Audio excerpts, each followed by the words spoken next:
అందరికీ నమస్కారం. ఏపీ టుడేకి స్వాగతం. నేను మీ మాదిరెడ్డి శ్రీనివాస్ రెడ్డి. వరలక్ష్మికి నరకం, జత్వానికి స్వర్గం. వరలక్ష్మి చేసుకున్నటువంటి పాపం ఏంటంటే వరలక్ష్మి ఆంధ్రప్రదేశ్ రాష్ట్రంలో పుట్టడం. జత్వాని చేసుకున్నటువంటి పుణ్యం ఏంటంటే ఆవిడ ముంబైలో పుట్టడం. ఆంధ్రప్రదేశ్ కు సంబంధం లేనటువంటి మహిళ కావడం. ఇక్కడ ఇదంతా ఎందుకు చెప్పాల్సి వస్తుందంటే ఆంధ్రప్రదేశ్ రాష్ట్రానికి ఏమాత్రం సంబంధం లేనటువంటి ఒక సినీ నటి అంటారు. మరి ఆవిడ ఏంటో కూడా మనకి పూర్తిగా తెలియదు ఆవిడ గురించి. మంచి అందగత్తె, అంతవరకు మటు ఖాయం. సరే, ఆవిడకి అన్యాయం జరిగిందని, అది కూడా ఎప్పుడు 24 జనవరిలోనంట జరిగింది అన్యాయం. అంటే ఎన్నికలకు ఒక 3 నెలల ముందు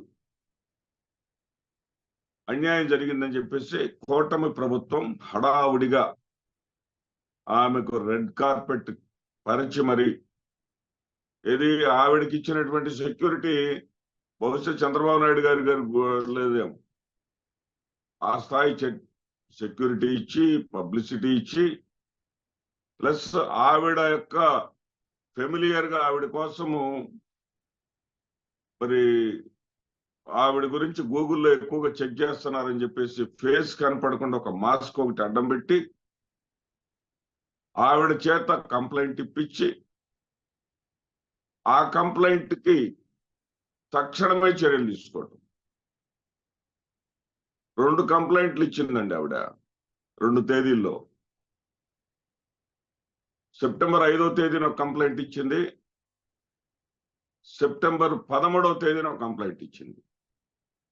ఈ 2 కంప్లైంట్లలో కూడా ఎక్కడ కూడా వైఎస్ఆర్సీపీ నేతల పేర్లు కానీ, ఒక రకంగా అయితే సజ్జల పేరుందని చెప్పేసి ఆ సెక్షన్ ఆఫ్ మీడియా ఏ రకంగా చేసిందో మనం చూసాం.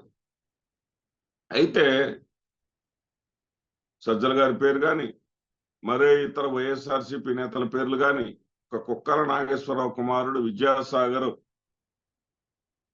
తనని ఇబ్బందులు పెట్టాడని, తన కుటుంబాన్ని ఆంధ్రప్రదేశ్కు రప్పించాడని పెట్టింది తప్ప, అదేవిధంగా ఈ పోలీస్ అధికారులు ఎవరినైతే ఐపీఎస్ అధికారులను సస్పెండ్ చేసిందో ప్రభుత్వం, అధికారుల పేర్లు కూడా ఆఖరికి ఆవిడ ఇచ్చినటువంటి కంప్లైంట్లు లేవండి. ఆవిడ ఏం చెప్తుందంటే, స్థానిక మీడియా వాళ్ళు చెప్తా ఉన్నారు, కొందరి ప్రమేయం వల్ల ఇది నీకు జరిగిందని చెప్పి చెప్తా ఉన్నారని చెప్పి చెప్పింది. అంటే ఆవిడకి ఇచ్చినటువంటి ప్రాధాన్యం ఆంధ్రప్రదేశ్ రాష్ట్రంలో మిగిలి ఉన్నటువంటి 2,70,00,000 మంది మహిళామ్మ తల్లులకు ఈ కూటమి ప్రభుత్వం ఇవ్వడం లేదా? జత్వానికి ఇచ్చినటువంటి ప్రాధాన్యం రాష్ట్రంలోని ఇతర మహిళలకు ఎందుకు ఇవ్వడం లేదు? ఎందుకు ప్రశ్నించాల్సి వస్తుందంటే, ఇది పవన్ కళ్యాణ్ గారు పదే పదే సుగాలి ప్రీతి ఉదాంతాన్ని ఎత్తుతారు. సుగాలి ప్రీతి ఇంటికి కూడా వెళ్ళారు ఆయన స్వయంగా. ఆమెకు న్యాయం చేసేంత వరకు మరి తాను విశ్రమించబోనని కూడా ప్రకటనలు చేశారు. కానీ అది ఎప్పుడు జరిగింది? సుగాలి ప్రీతి అనేటటువంటి అమ్మాయి మీద అఘాయిత్యం కట్టమంచి రామలింగారెడ్డి కళాశాల ఎవరి ఆధ్వర్యంలో ఉంది, నడపబడుతుంది? టీడీపీ ఆధ్వర్యంలో. ఆ కళాశాల టీడీపీ ఆధ్వర్యంలో కాకుండా, టీడీపీ నాయకుడి ఆధ్వర్యంలోనే కాకుండా, అసలు ఆ సంఘటన జరిగింది కూడా టీడీపీ ప్రభుత్వం అధికారంలో ఉండగా. మరి దాని మీద ఏ రకమైనటువంటి చర్యలు లేవు. దాని మీద సత్వరమైనటువంటి చర్యలు తీసుకునేటువంటి దాఖలాలు లేవు. కొత్త ప్రభుత్వం ప్రమాణ స్వీకారం చేసిన తర్వాత జూలై 7వ తేదీన, దాదాపు ఈ రోజుకి 77 రోజులు అవుతుంది, మచ్చుమరి గ్రామంలో 10 ఏళ్ల ముక్కుపచ్చలారిన బాలికను మానభంగం చేసి హత్య చేస్తే ఈ రోజుకి కనీసం ఆవిడ మృతదేహాన్ని కూడా ట్రేస్ అవుట్ చేయలేనటువంటి అసమర్థ ప్రభుత్వం, ఏమాత్రం శ్రద్ధ చూపనటువంటి ఈ ప్రభుత్వం ఎక్కడో ముంబైలో మహిళకు అన్యాయం జరిగిందంట, ఆవిడ కోసం శరవేగంగా వైఎస్ఆర్సీపీ హయాంలో చిత్తశుద్ధితో పనిచేసిన వాళ్ళు, ప్రభుత్వానికి స్టాల్ వార్డ్స్ గా మిగిలి సేవలు అందించిన వాళ్ళు, వాళ్ళని టార్గెట్ గా చేయటం, వాళ్ళని ఇప్పటికే విఆర్లో ఉంచారు. అదే వాళ్ళకి పెద్ద పనిష్మెంట్ అంటే అది చాలనట్లుగా వాళ్ళకన్నా జూనియర్లు అయినటువంటి అధికారుల చేత వాళ్ళ మీద విచారణ చేయించి, ఇదొక రాజ్యాంగ విరుద్ధమైనటువంటి అంశం. వాళ్ళకన్నా జూనియర్ అయినటువంటి అధికారుల మీద విచారణ చేయించి, ఇప్పుడు పిఎస్ఆర్ ఆంజనేయులు గారు ఐజీ స్థాయి అధికారి, కాంతిలాల్ కాంతి రాణా గారు, మరి ఆయన డిఐజీ స్థాయి, అదేవిధంగా విశాల్ గున్ని ఐజీ స్థాయి, వీళ్ళ మీద ఆ స్థాయి లేనటువంటి ఒక అధికారిని విచారణ చేసేసి ప్రభుత్వం ఏం చెప్పమంటే అది చెప్పేస్తారు. కొన్ని గంటల వ్యవధిలోనే చర్యలు తీసుకుంటారు, సస్పెండ్ చేసేస్తారు. ఎలా ఉందంటే పరిస్థితి, ఐపీఎస్ అధికారులను సస్పెండ్ చేయటం ఇంత తేలిక అన్నట్టుంది, ఇంత తేలిక అన్నట్టుగా ఉంది. అదేవిధంగా అసలు వాళ్ళని ఏమీ చేయలేరన్న సంగతి కూడా వీళ్ళకి స్పృహ ఉండి చేస్తున్నారా, స్పృహ లేక చేస్తున్నారా, అది ఇంత రిస్క్ ఎందుకు తీసుకుంటున్నారు అనేది కూడా, ఇది కేవలం రెడ్ బుక్ పాలిటిక్స్ జరుగుతున్నాయి, రెడ్ బుక్ రాజ్యాంగం అమలు జరుగుతుంది అనడానికి ఇదొక తాజా నిదర్శనంగా మనం చెప్పుకోవాలి. ఎందుకంటే ఐపీఎస్ అధికారులని సస్పెండ్ చేయగలదేమో కానీ ఏ రాష్ట్ర ప్రభుత్వం అయినా సరే వాళ్ళని విధుల నుంచి తొలగించలేదు. వాళ్ళు క్యాట్ను ఆశ్రయిస్తారు, క్యాట్ లో వాళ్ళ తప్పేమీ లేదని వీళ్ళనేంటి హై హ్యాండెడ్నెస్ ప్రదర్శించారన్న కారణంతో సస్పెండ్ చేశారు. హై హ్యాండెడ్నెస్ అంటే అమాయకులైనటువంటి వాళ్ళ మీద, అంటే ఇన్ఫీరియర్స్ మీద సుపీరియర్స్ వాళ్ళ యొక్క అధికార దుర్వినియోగాన్ని చేశారు అనేటటువంటి దాన్ని, ఆ కారణంతో వీళ్ళని సస్పెండ్ చేశారు. అంటే they exhibited high handedness over a poor lady.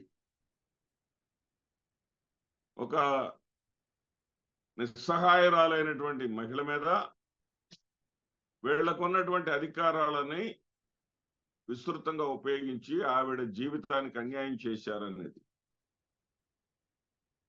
ఎలా ఉన్నదంటే, కూటమి ప్రభుత్వం వాళ్ళని సస్పెండ్ అయితే చేయగలిగింది కానీ వాళ్ళని ఎట్టి పరిస్థితుల్లోనూ విధుల నుంచి తొలగించలేదు అనే మాట ఎందుకు చెప్తున్నానంటే, వాళ్ళు క్యాట్ను ఆశ్రయించిన వెంటనే వాళ్ళు అనుకూలంగా కానీ తీర్పు వస్తే ఈ యొక్క రాష్ట్ర ప్రభుత్వం కనీసం హైకోర్టుకు వెళ్లే అవకాశం కూడా లేదు. ఎందుకంటే ఈ యొక్క వాళ్ళ సర్వీసు సమీక్ష అనేది సుప్రీంకోర్టు మాత్రమే చేయగలదు, హైకోర్టులో కూడా జరగదు. అంటే మళ్ళీ సుప్రీంకోర్టుకు వెళ్ళాలి వీళ్ళు. ఇంత రిస్క్ ఎందుకు తీసుకుంటున్నారంటే సామాన్య ప్రజలకు అర్థమవుతున్నటువంటి అంశం ఏంటంటే వెండెట్టా పాలిటిక్స్,